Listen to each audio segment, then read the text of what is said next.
Buenas noches, el día de hoy venimos a presentarles nuestro parcial número 2, el cual tiene como nombre Análisis Exploratorio de Datos e Índices de Biodiversidad. Yo, quien les habla, Cristian Mauricio Bejarano, junto con mi compañera. Dayana Catherine Vitrago Sandoval. María Fernanda García Rodríguez. Y Laura Valentina Maldonado Velasco. Bueno, como zona de estudio para nuestro parcial número 2, tomamos la Facultad de Medio Ambientes y Recursos Naturales de la sede Ibero en la Universidad Distrital Francisco José de Caldas.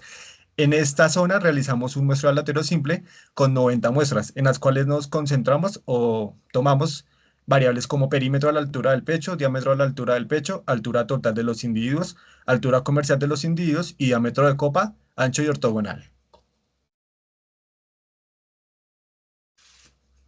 Listo. Entonces, para el análisis exploratorio de datos, en ecología es importante para iniciar el estudio de los datos de manera organizada, matemática y objetiva. Esto lo hicimos con el propósito pues, de ayudarnos a comprender la naturaleza y cómo puede ser traducida en información cuantificable. Como vemos en la tabla, lo que hicimos fue realizar una tabla resumen que utilizara los datos recolectados mediante el muestreo aleatorio simple. Entonces, nuestra primera variable fue el perímetro, el cual nos permitió observar que los árboles con menor perímetro tienden a ubicarse en áreas cercanas a las vías concurridas, a las edificaciones, a las canchas deportivas y a las cercas de la universidad. Estas zonas pues, suelen estar expuestas a altos niveles de intervención humana, lo que puede limitar el crecimiento de los árboles. Por el contrario, los árboles con mayor perímetro se encontraban en áreas más apartadas, donde hay menor intervención, como se evidencia en la imagen donde están los círculos. Asimismo, el rango con mayor concentración de árboles entre la clase 0 y 0,225 cubrió casi un 33,90% del total, la cual está asociada a árboles con perímetros pequeños ubicados principalmente en las áreas intervenidas de la cerca de la cancha de baloncesto y la zona media del sendero.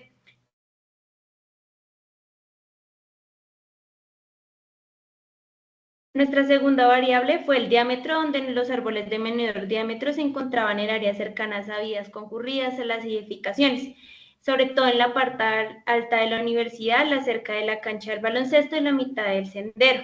Los árboles con diámetros mayores se distribuyeron de manera más homogénea a lo largo del sendero y en áreas con menor intervención humana, donde se destacaban pues límites que conectaban a esta. Nuestro coeficiente de variación nos sugirió que hay una gran dispersión en los diámetros de los árboles, reflejando alguna influencia de condiciones ambientales heterogéneas. Nuestro histograma mostró un pico más alto en las clases de diámetro más pequeñas, lo que coincide con nuestra concentración de árboles jóvenes o de menor diámetro. Para los árboles y la variable de altura total, entonces la altura mínima se encontró cercana a la circunvalar, el acceso a la universidad y las próximas al Hospital del Roosevelt.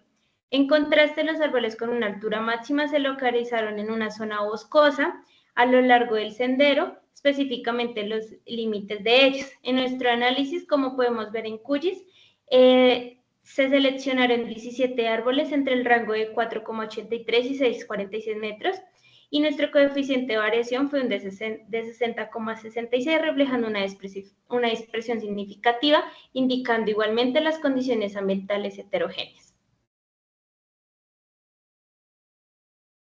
Por otro lado, los árboles con una altura conversión mínima se concentraron principalmente en la zona baja del sendero, cerca de la circunvalar, y los árboles con mayor rango se distribuyeron de manera uniforme en el centro del sendero y la parte boscosa. Un análisis detallado de nuestro rango reveló que, igual en QGIS, que se encontraron 30 árboles distribuidos de manera más uniforme en comparación a los patrones observados de las otras variables. Sin embargo, el coeficiente de variación refleja una dispersión significativa, lo que sigue sugiriendo que factores limitantes como la calidad del suelo, la densidad de cobertura y la presión antrópica están marcando estas diferencias.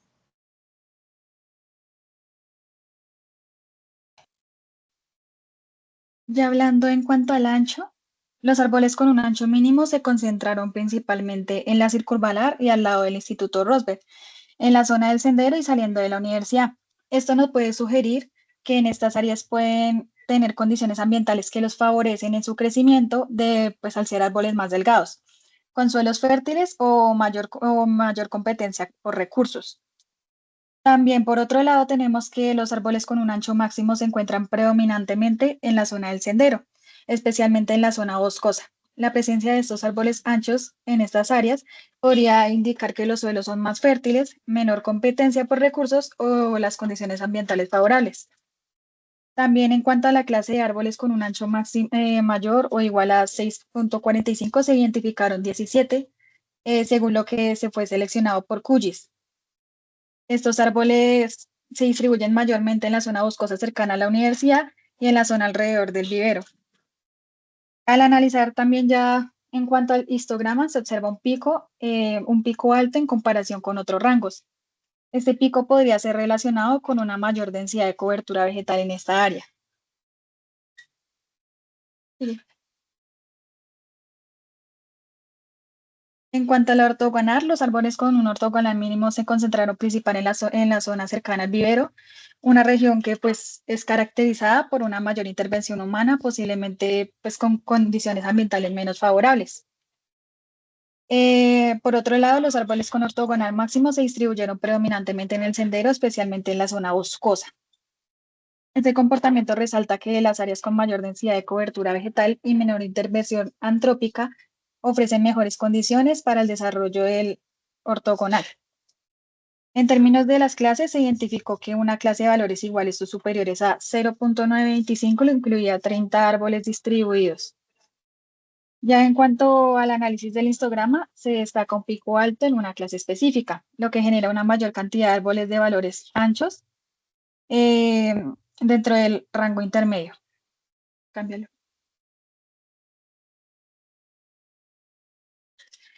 Ya en cuanto al diámetro de copa de los árboles, se mostró un comportamiento un poco diferenciado según las características del entorno y las condiciones ambientales en las que está el área de estudio.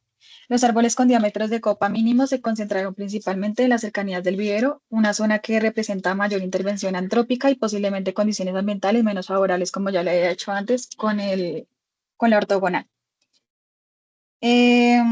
Los árboles con diámetro de copa mínimo se concentraron en esa zona. Los con diámetro más largo se concentraron más que todo en las zonas boscosas de la universidad.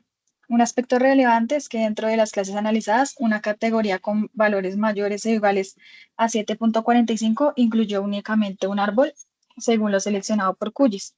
En cuanto al análisis del histograma, se evidencia un pico alto en la clase intermedia del diámetro de copa, lo que indica una mayor parte de los árboles se encuentran dentro de este rango.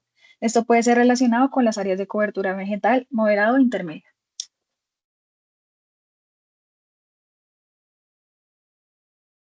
Ya terminando eso, nos vamos a pasar a los valores atípicos de los datos. Pues básicamente esto se hacen con observaciones que se encuentran significativamente alejadas de del comportamiento general del conjunto de datos. Estos valores extremos pueden influir de manera considerable en resultados estadísticos y mucho más en el momento de nosotros analizarlos porque pueden hacer interpretaciones sesgadas o poco representativas. Vamos a tener en cuenta lo que es mínimo, cuartil 1, cuartil 2, cuartil 3, máximo, lo que sería el RIC y el límite inferior y superior, teniendo en cuenta que también para el límite inferior y superior vamos a tener una ley que es para el límite inferior, eh, si es mayor, lo vamos a cambiar por el mínimo. Y si es en el límite superior, si es menor, lo vamos a cambiar por el máximo.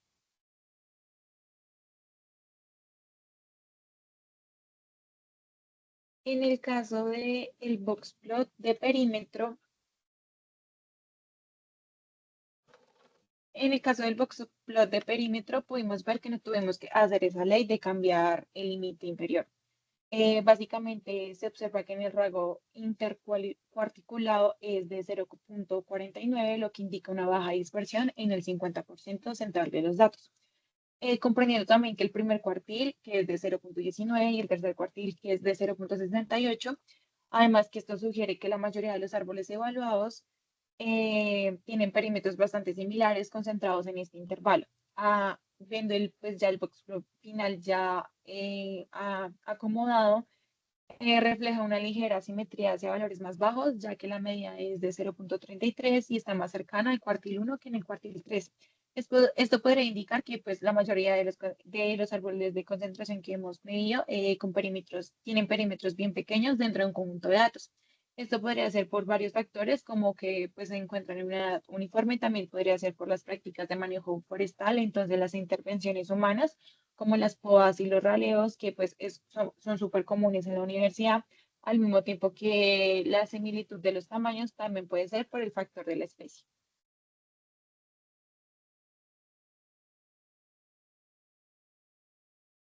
Por otra parte, en el diámetro también tuvimos que cambiar el límite superior. En el límite inferior no lo tuvimos que cambiar porque dieron negativos, por ende este se toma como cero. En este muestra como una distribución que tiende a concentrarse cerca del valor mínimo que cero, pues esto básicamente refleja que la mayoría de los árboles evaluados tienen diámetros relativamente pequeños en comparación con los valores máximos originales. También cabe recalcar que pues varios puntos que tuvimos, como vimos en las tablas, estaban en números ceros. Por ende, nos encontraron árboles ahí, también en el mismo modo que la dispersión de los datos dentro del rango intercuarticulado es de 0,16 y es moderada con la mitad central de los valores distribuidos en el primer cuartil, que está en 0,060 y en el tercer cuartil está en 0,216.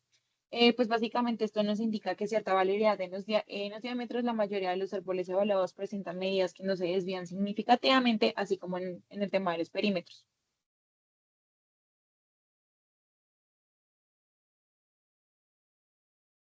En el tercero tuvimos que hacer lo mismo. En este también hace como una distribución bastante interesante, no como lo que pasó con el perímetro y el diámetro, puesto que las alturas de los árboles totales se concentran en un rango comprendido entre 3,12 metros, como en el cuartil 1, y 7,4 metros.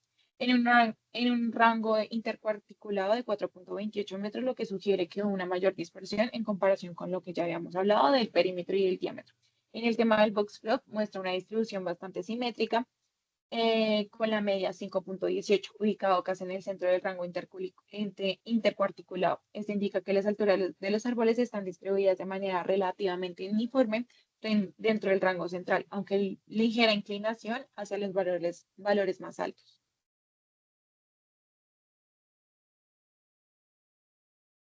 En el caso de la altura comercial, los árboles evaluados presentan una distribución concentrada principalmente del 1,4 metros y 3,3 metros. Su media está de 2 metros. Esto indica que la mayor parte de los individuos tienen alturas comerciales moderadas. Probablemente es debido a las estructuras, a las características estructurales de bifurcaciones tempranas o regularidades del tronco. Entonces ya no sé, como que no sé, no tendrían una altura comercial muy grande. Cabe recalcar que allá en la universidad no se toma como muy en cuenta eso de la altura comercial para vender los árboles, puesto que pues está prohibido, entonces en cierta forma no se tienen como esas prácticas forestales. En el rango intercuarticulado de 1,6 metros muestra una baja dispersión en los datos sugeridos, sugiriendo una uniconformidad entre los árboles, posiblemente relacionado con las similitudes de especies estudiadas o las condiciones ambientales, que esa también la hablaremos después.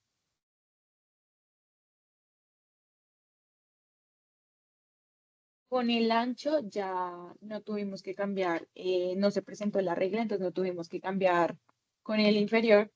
Pues básicamente el rango interculiculado es de 3,68, entonces confirma que hay una dispersión moderada entre los valores más representativos en el conjunto de datos. En el tema del boxplot, es una distribución equilibrada, como ya lo dijimos, en pocos valores extremos podríais ver las observaciones principales. Esto indica que el ancho de los árboles en esta muestra está influenciado en factores comunes a todos los individuos, como las condiciones de crecimiento, la genética y de las especies estudiadas.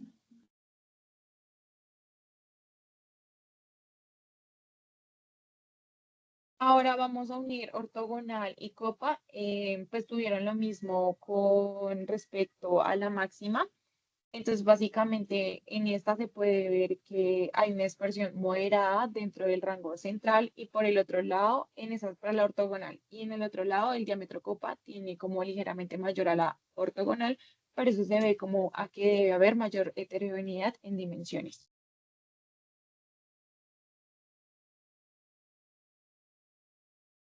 Siguiente. Pues para finalizar, nosotros vamos a hacer como un análisis ya del mínimo. y del máximo, pero no vamos a coger de mínimo a los puntos ceros, sino a lo que consigue. Entonces, básicamente tenemos que, para analizar los factores pueden afectar el desarrollo y variabilidad de las medidas. Es importante decir que, pues, por ejemplo, en el tema de el perímetro y el diámetro tienen el punto 20 de valor mínimo y valor máximo. Acá se puede presentar que en ese punto, en el de mínimo, tenemos como mayores coberturas, menores coberturas, áreas más despejadas, árboles más jóvenes. Mientras tanto, en el momento del punto 2 tenemos áreas más densas que tienen mayor competencia y pues tienen mayor infiltración de agua y además tiempo de disponibilidad del oxígeno en el tema de raíces para que se pueda abrir el árbol. Por el otro lado, en altura total, el valor mínimo corresponde al 83 ubicado junto a la vía, mientras que el valor máximo se encuentra cerca del punto 2 de las variables de perímetro y diámetro. Pues básicamente en el punto 82 vemos una problemática de estrés hídrico, entonces se puede que al momento de que esté muy cerca de la vía, los árboles se pueden tener ese estrés hídrico y no desarrollarse, y al mismo tiempo en los que están pues con mayor altura no tienen estrés hídrico y pueden tener como mayor fotosíntesis, al mismo tiempo que tienen mayor competencia por la densidad. En el caso de los anchos ortogonal y diámetro, voy a hablar únicamente del máximo. En estos se presentaron ya en las partes donde hay mayor pendiente, entonces la pendiente ayudaba muchísimo a que abriera el diámetro y al mismo tiempo se podría abrir con mayor facilidad la copa. Por otra parte, en esas áreas no habían como muchos árboles, entonces ellos también podrían desarrollarse con mayor tranquilidad ahí.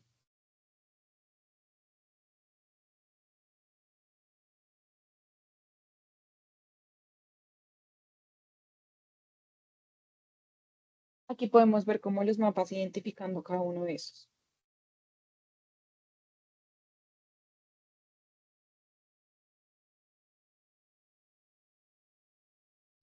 Bueno, ahora les voy a hablar sobre la correlación de datos. La correlación de datos es muy importante para el análisis exploratorio y ecológico y es una herramienta fundamental para identificar y cuantificar relaciones entre diferentes variables ambientales o ecológicas. Al analizar estas variables, podemos ver cómo se relacionan y podemos obtener información importante a partir sobre los análisis y procesos ecológicos. Entonces, digamos que una correlación nos puede ayudar a construir modelos ecológicos que nos permiten predecir el comportamiento de sistemas ecológicos o cambios ambientales o naturales. También los resultados de los análisis de la clasificación pueden ayudar a diseñar experimentos más eficientes y enfocados a las relaciones más importantes. Entonces, para nuestra correlación de datos, utilizando o apoyándonos con una imagen satelital, entonces lo que hicimos fue, eh, teniendo en cuenta los valores de área basal total, área basal sumada y altura total, calculamos eh, pues el área basal total en todas las parcelas. Entonces el resultado de este análisis y estas cuantificaciones de las imágenes nos dio como resultado pues esta imagen que podemos ver, en la cual utilizamos una clasificación, en este caso en 10, lo clasificamos en 10 clases y pues cada una nos dio un valor de área basal total, que va de 0 metros a 0,2766, siendo esa la más alta. Entonces, como podemos ver en la imagen, tenemos zonas donde pues predominan las áreas basales altas, otras donde pues encontramos áreas basales bajas. Entonces, como podíamos ver, digamos que en las áreas donde está coloreado de negro, estas son las áreas basales bajas, que van de 0 a 0,0096 metros. Entonces, esas áreas nos coinciden con las zonas antrópicas que nos encontramos en nuestra área de estudio. Entonces, pues, es coherente que en estas zonas encontremos áreas basales demasiado bajas.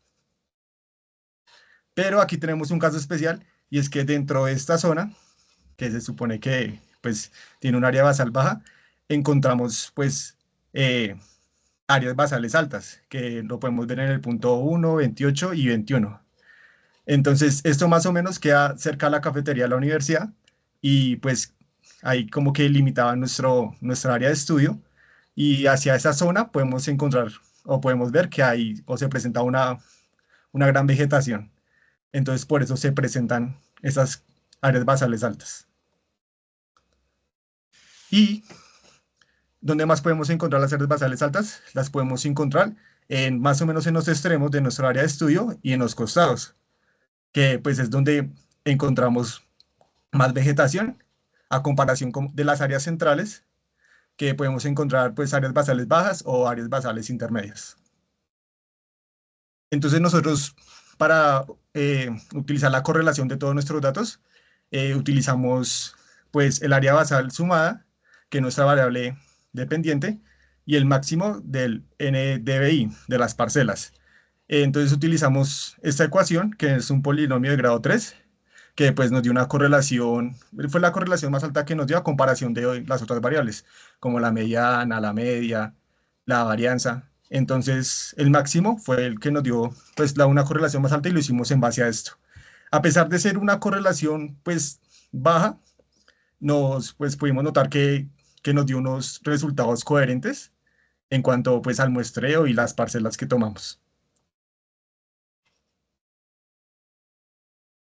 Ya comenzando con el taller de los índices de biodiversidad, este taller se basó más que todo en el muestreo estratificado aleatorio. Este muestreo nosotros hallamos 4 estratos, que es el alto, medio, bajo oriental y bajo oeste y bajo este. Cámbialo.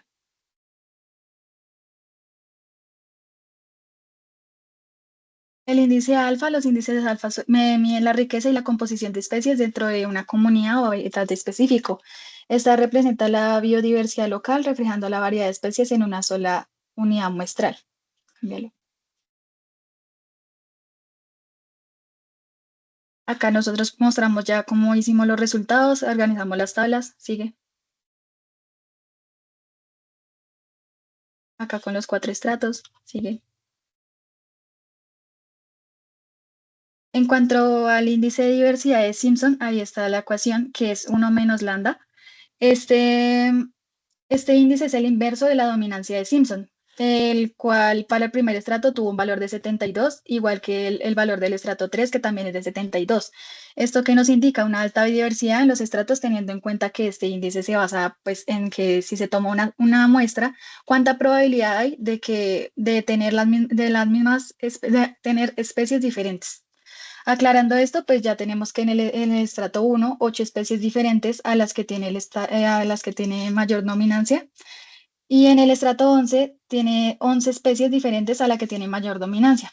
En el estrato 2 tiene un porcentaje de 89.4, el cual es el más alto de todos los estratos, el cual tiene la mayor diversidad.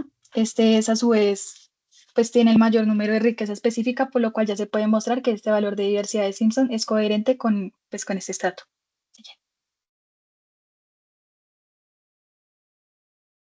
Ya en cuanto al índice de Shannon, acá pues se puede ver los resultados de todos los estratos. Este índice nos sigue confirmando lo que ya se ha observado pues, con los demás índices que ya se van a mostrar a continuación, y es que la diversidad de las especies en el muestreo de esta área está influenciada por la cobertura vegetal y la presencia de los edificios y otros factores ambientales. Por esto tenemos que en el segundo estrato hay una mayor diversidad, además de que con los resultados de este se puede comprobar que hay una distribución más equitativa, lo cual nos puede sugerir una comunidad más estable. En el estrato 1 se encuentra el resultado más bajo de este índice y en el estrato 3 y 4 tienen un resultado algo similar. Sigue. Para confirmar los resultados de Shannon se necesita hallar todo lo que es el t-student y el t-student teórico. Para esto también se comparan entre estratos. En el estrato 1 y 2, al comparar los valores de t-student, se obtiene que pues, se rechaza la hipótesis nula y se determina que la diversidad entre los dos estratos es diferente. En el estrato 1 y 3 se determina que los estratos son iguales, que tienen una biodiversidad igual. No más cuando hay estratos que tienen la diversidad igual, lo único que cambia es el número de especies o algunas especies en común. En el estrato 1 y 4 se puede aceptar que las especies son iguales. En el estrato 3 y 2 se acepta que la hipótesis nula, que es que las especies son diferentes. En los dos estratos en la biodiversidad es diferente. En el estrato 3 y 4 se acepta que la biodiversidad de los dos estratos es igual. En el estrato 4 y 2 se acepta que las dos biodiversidades son iguales. Sigue. Para el índice de diversidad de Margalov, entonces en este índice se logra observar que los resultados para el primer estrato son menor a 2, por lo cual una diversidad baja. Esto se relaciona a condiciones ambientales homogéneas. Para el estrato 2 es caso contrario, ya que hay un valor más alto, y en este caso, como se ha venido relacionando, es con la intervención humana. En el extractos 3 y 4 se encuentra un valor intermedio, lo que nos puede indicar que son una zona poco más alejada, por lo que tiende a estar sujeto a estos factores abióticos. Sigue. Para la riqueza específica, que es la forma más sencilla de medir la diversidad, ya que se basan únicamente en el número de especies, este nos logra decir que en el primer estrato hay una diversidad baja debido a las condiciones que la proliferan. En el estrato 2 podemos decir que hay un valor más alto debido a la intervención humana, ya que se encuentran en los edificios de la facultad. Y en los estratos 3 y 4 encontramos y seguimos encontrando, en igual que el caso anterior, un valor intermedio, ya que se encuentra sujeto a factores bióticos como el suelo o la pendiente. Sigue. Y el índice de Simpson, el cual evalúa la probabilidad de que estos dos individuos seleccionados al azar pertenezcan a la misma especie, nos dice que en el extracto 1 hay un 27,5% en el que predomina la especie 1, al igual que en el extracto 3, pero con un porcentaje de 27,6%. En el extracto 4 hay un porcentaje de 16,3%, lo que nos indica que esta es la especie que más dominancia tiene en estos estratos, por lo cual podemos concluir que este árbol, como se muestra en la diapositiva, se adapta a las condiciones particulares de estos estratos. Por otro lado, en el estrato 2 tenemos un porcentaje de 10,5 y la especie que mayor tiene dominancia es la especie 2, ya que se encuentra en las edificaciones.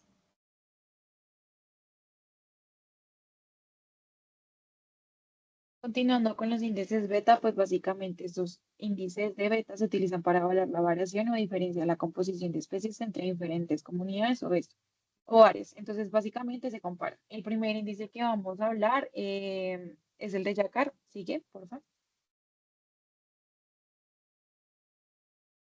Estos son los otros índices que vamos a evaluar. Sigue, por favor. Esta es como la primera comparación de cómo comparamos el estrato 1 con el estrato 2, este con el estrato 3 y 4. El siguiente es con el 1 y el 3. El siguiente es con 2 y 4. El otro es con 1 y 4. Y el otro es con 2 y 3. En los índices de Yakar, pues básicamente nos dicen que el estrato, el de comparación 1, que es estrato 1 y 2, pues su similitud es moderada en la altitud compartida, aunque la intervención humana en el estrato 2 afecta la composición. En el segundo, que es de 0,8, es de alta similitud en áreas bajas en ecosistemas boscosos y poca intervención humana. El siguiente comparación, que es de 0,6, dice que es moderada de similitud pese a la separación geográfica, pues básicamente se atribuye a características comunes del bosque. En el siguiente es de baja similitud, reflejo diferencias entre un estrato intervenido del 2 y el otro que es natural, que es del 4. El otro es de alta similitud por condiciones menos intervenidas en ambos estratos, que es el 1 y el 4. Y del otro, el último es de 0,3, que es muy baja similitud debido a que la fuerte intervención humana del estrato 2 y al mismo tiempo que el estrato 3 no presenta como muy buenos datos porque tienen muchos ceros. En el tema del índice de Sorenses, pues básicamente mejora los valores de Yakar al detectar elementos comunes en la comparación 3 y 4, que es 0,89, eh, y el de 1,4, que es 0,83, muestran la mayor similitud, mientras que en las más bajas, que es de 2 y 3, en el de 0,50 destacan diferencias entre zonas naturales y intervenidas. En el coeficiente de Sorense, pues básicamente con estos nos confirman también lo que vamos diciendo anteriormente, que la comparación más baja es la 0,57 y básicamente pues nos dice que esto destaca que como las condiciones antropogénicas o la fragmentación del hábitat que en el estrato 2 pueden impactar en la biodiversidad y los índices de similitud observados. Siguiente, por favor. En el siguiente, que es el de Soja al Senat, pues básicamente evidencia una baja similitud general entre los estratos evaluados con valores que oscilan entre 0,04, que es de la comparación 6, y el 0,6, que es 0,09, que es la comparación 5. Esto sugiere una marca diferencial en términos de composición vegetal, condiciones ambientales y gran intervención humana. Como se ha comentado anteriormente, la mayor similitud se presenta en la comparación 5. Este podría explicarse por factores compartidos como continuidad geográfica o adaptación de especies o condiciones similares. Pues básicamente en las más bajas reflejan diferencias significativas en los ecosistemas comparados. Entonces, pues básicamente no hay una alta heterogeneidad ambiental, lo que podría favorecer también a la biodiversidad y permitir una mayor variedad de nichos ecológicos. Sin embargo, hay que tener mucho cuidado porque pues básicamente no se tienen con muchos las dinámicas de paisaje ni tampoco la conectividad de paisaje. Siguiente, por favor.